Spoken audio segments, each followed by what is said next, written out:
At every family gathering, they had a name for me. Not Hannah, never just Hannah. The affair child. Sometimes whispered across the potato salad. Sometimes said directly to my face with a smile attached, the kind of smile that makes cruelty look like honesty. By the time I was 7, I understood what it meant. By the time I was 12, I'd stopped flinching when I heard it. By the time I was 28, I had learned to wear my outsider status like armor.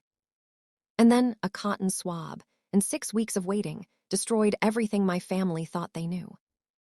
But before I get into that, and we are absolutely getting into it, take a moment to like and subscribe.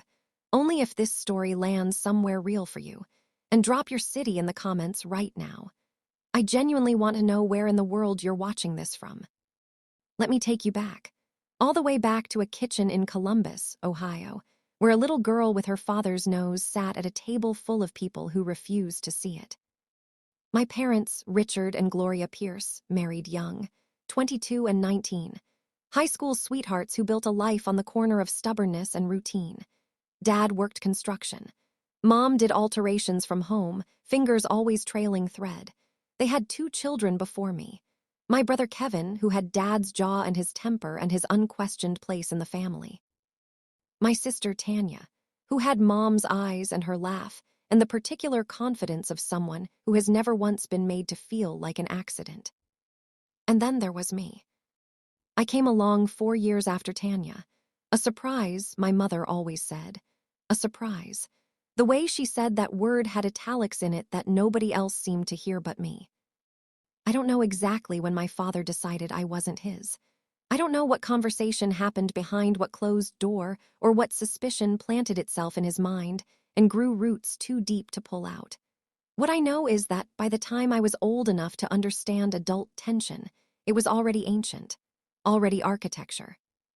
Dad never hit me. I want to be clear about that because this story isn't about bruises you can photograph. It's about the other kind. He never came to my school plays. Kevin's baseball games, every single one, folding chair, thermos of coffee, voice hoarse from cheering. My winter recital, the one where I had a speaking part, I looked out from the stage into the audience and found my mother's face and the empty seat beside her. He never helped me with homework. Kevin struggled with math for years, and Dad sat at the kitchen table with him 3 nights a week, patient in a way I didn't recognize as belonging to the same man who lived in our house. When I brought home a paper I was proud of, he'd glance at it and hand it back without a word. And then there were the things he said. You don't get that from my side. Funny, nobody in this family does things that way. Your mother knows where you get that from. Always sideways, always deniable, the kind of language that leaves no fingerprints. The first time he said it directly, a fair child, those exact words, I was 9 years old. We were at my Uncle Pete's 4th of July cookout. I'd beaten Kevin at a foot race and made the mistake of celebrating. Dad was standing with 2 of his brothers and he looked at me across the yard and said it loud enough for the people nearest to him to hear. That's not competitive spirit. That's just the affair child showing off. His brothers laughed, or 2 of them did. The third, Uncle Roy, looked at the ground. I didn't know what affair meant. I asked Kevin that night, and he told me in the brutal, efficient way older brothers deliver information. I lay in bed staring at the ceiling and felt something shift inside me that never quite shifted back. If you grew up being made to feel like you didn't belong in your own home, drop a fire in the comments. Because that particular loneliness, the kind that lives inside a house with your name on the mailbox, is something you either know or you don't. My mother's role in this is something I've spent years trying to understand. She never called me the affair child. She never laughed when he did. But she also never stopped him. Never stood up from a table, never pulled him aside, never chose me loudly enough to matter. She loved me, I believe that. But she loved me quietly, privately, in a way that cost her nothing and protected her from nothing. She'd come to my room after an incident and smooth my hair and say your father is complicated as if that were explanation enough. As if complicated were a diagnosis that excused everything. I stopped waiting for her to defend me when I was about 13. Not dramatically. Just quietly, the way you stop expecting a bus that never comes. You don't make a scene, you just start walking. School became my escape route. I was good at it in the way that children with turbulent homes are often good at it, desperately, completely, because the classroom was the only place where what I produced was evaluated on its own terms. No family history required, no paternity attached. I was accepted into Ohio State at 17, full academic scholarship. The day the letter came, I stood in the kitchen holding it, and my mother cried and Kevin said congratulations, and my father read the paper. He did not look up. I left for Columbus that August, and I didn't look back.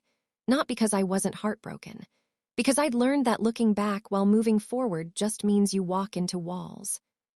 College is where I found the people who would become my real family. My roommate, Sasha, who fed me home cooked food and asked about my day like the answer genuinely mattered to her. My professor, Dr. Elaine Watford, who saw something in my writing and pushed it until it became something I could build on. These were not the family I was born into.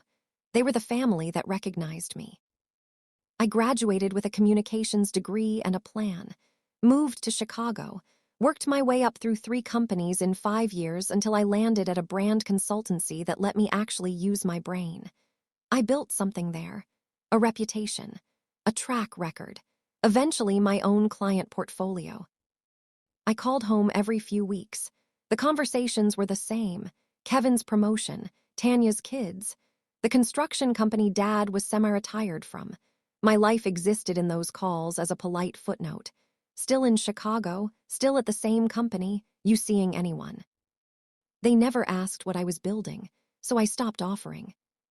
I met my partner Liam at a work conference when I was 26.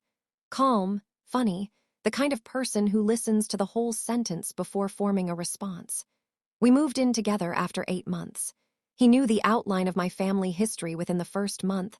I've never been able to hide the important things from people who pay attention, and Liam pays attention. It was Liam who suggested the DNA test. Not as ammunition, not as a plan.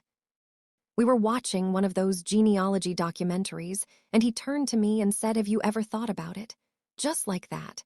Casual. Like it was a normal question that normal people asked. I had thought about it. For years. I'd just been afraid of what the answer would do, not to my father's narrative, but to mine. Because here's the thing nobody tells you about being the affair child. After 20 years, you start to build your identity around the uncertainty. The question mark becomes part of your foundation. What happens to a building when you pull out a load-bearing wall? I ordered the kit on a Sunday night.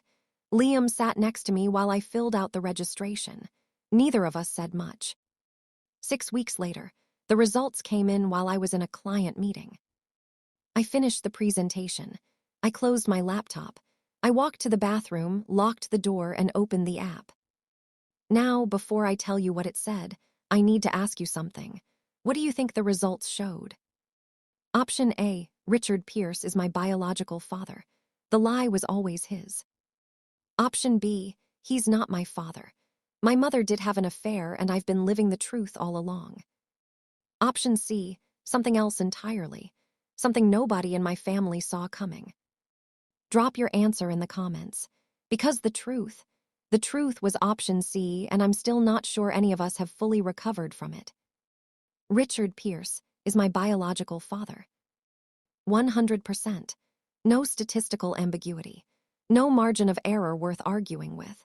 The man who called me the affair child at every cookout and Christmas dinner and Easter lunch for 28 years shares my DNA beyond any shadow of scientific doubt. I sat in that bathroom for 14 minutes. Then I called Liam. His response, after a long silence, was 3 words. What did he know? That was the question. Not you were right all along or he owes you an apology. Liam went straight to the thing underneath. Because there are only 2 possibilities when a man spends 28 years calling his biological daughter someone else's mistake. Either he genuinely believed it, which means my mother let him believe a lie that destroyed my childhood without correcting it. Or he knew, which means something else entirely, something I didn't have a word for yet. I flew to Columbus on a Friday. Didn't tell anyone I was coming. Liam offered to drive me and I told him no, this was mine to carry in alone. My parents were home. Saturday morning, my father in his chair, my mother in the kitchen. I put my phone on the coffee table with the DNA results on the screen, and I sat across from my father and I said, "I need you to look at this." He looked. He read it slowly the way he'd read my acceptance letter all those years ago, except this time he couldn't look away. This time the paper wouldn't let him. The kitchen went quiet. I could hear the coffee maker. I could hear my own breathing. Then my father did something I had never seen in 28 years of watching. This man refused to bend. He put his face in his hands. Not crying, or not only crying, something more structural than that. The sound a building makes before it comes down. "Richard," my mother's voice from the kitchen doorway. She'd been listening. Of course she had. He looked up at her, and in that look, in the 3 seconds of eye contact between my parents over my head, I saw it. The thing I hadn't expected. He hadn't known. My father hadn't known, which meant my mother had known something he hadn't, which meant the lie wasn't his. "Mom," I said slowly, "what did you tell him?" She sat down. Her hands were in her lap, still for the first time I could remember. My mother, whose hands were always moving, always trailing thread, always busy with something that wasn't this. The silence lasted long enough that I counted it. And then she said, "Hannah, your father and I, before you were born, we separated for 4 months. I was with someone else briefly. I thought. You thought I wasn't his." I was afraid. I was 29 and afraid, and I made a decision, and I never. "You let him believe it." My voice was very quiet. "For 28 years, you let him believe it." My father hadn't moved. He was looking at my mother with an expression I recognized because I'd worn it myself for most of my childhood. The expression of someone who has just understood that the map they've been using was drawn by someone who wanted them lost. "Richard," she said, "I'm sorry. I'm so." "Don't." His voice was barely sound. "Not right now." He stood up. He walked to the back door. He stood on the porch with his back to us both, hands on the railing, shoulders doing the things shoulders do when someone is holding themselves together through will alone. I looked at my mother across the coffee table. My mother, who had smoothed my hair and said, "Your father is complicated," as if complication were weather that just happened to people. My mother, who had watched her husband call her daughter the affair child for nearly 3 decades and had said nothing, because saying something would have required a confession she wasn't willing to make. I had come to this house expecting to hand my father the evidence of his cruelty and watch him reckon with it. I had come here carrying 28 years of being the affair child like luggage I was finally returning to its rightful owner. Instead, I was sitting in my childhood living room, watching 2 people I'd spent my whole life trying to understand suddenly become strangers to each other too. I didn't know whose side to stand on. I'm not sure sides was even the right geometry for what I was looking at. What I knew was this: my father had believed a lie, and believing it had made him monstrous toward me. And those 2 things, the lie and the monstrousness, were both true simultaneously, and I didn't know yet what to do with a world where both of those things could exist in the same sentence. I stood up. I picked up my phone. I walked to the back door and stood beside my father on the porch. He didn't look at me. We stood side by side looking at the backyard. His childhood swing set still rusting in the corner. The garden my mother planted every spring. The ordinary geography of a family that had been quietly breaking for 28 years without any of us understanding where the fault line actually was. "I don't forgive you," I said. "I want to be clear about that. What you called me, what you made me feel, that doesn't disappear because of a reason." He nodded, just once. "But I need to understand something." I turned to look at his profile. "If you had known, if she had told you the truth from the beginning, who would you have been to me?" He was quiet for a long time. Long enough that a bird landed on the fence post and left again. Then he turned and looked at me, really looked at me, maybe for the first time, and his eyes were doing something I had spent 28 years waiting for them to do. He opened his mouth, and then my phone rang. I looked at the screen. It was Sasha. Sasha who never called without texting first. Sasha whose voice when I answered was tight in a way that made my stomach drop before she said a single word. Hannah, a breath. I need to tell you something about the DNA test. I was looking at your results. You shared the account with me last year, remember? And Hannah, there's a match, a close match, a half-sibling match. The porch went very quiet. You have a sister, Sasha said. And Hannah, she's been looking for you too. Subscribe, because who she is and what she knows about your family, that's a whole other story. And it's coming.